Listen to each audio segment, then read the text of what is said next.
Did you ever see a trajectory of your life where you could see 10 years down the road, if you keep doing what you're doing, you're going to be in big trouble? Did that ever happen to you?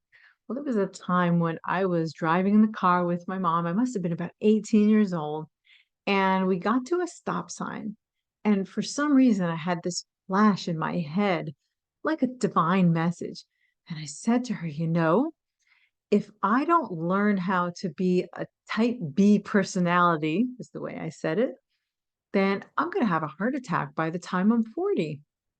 Now, this is coming from an 18-year-old, or maybe I was even 20, home from college, but really, really young. And to be able to see that far ahead, that if I didn't change my habits, if I didn't stop being a type A personality in that kind of not enough mode all the time, that I was headed for trouble.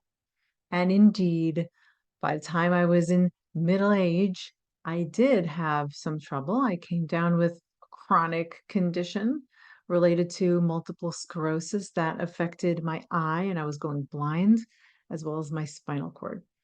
So I'm not going to get into the details of that.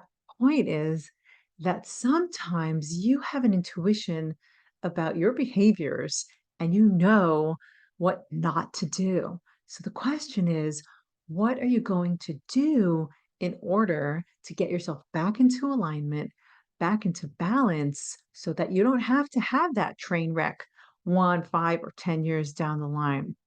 So I'm going to leave you with that to think for yourself about what is that one thing that I'm worried about that might happen to me in the future?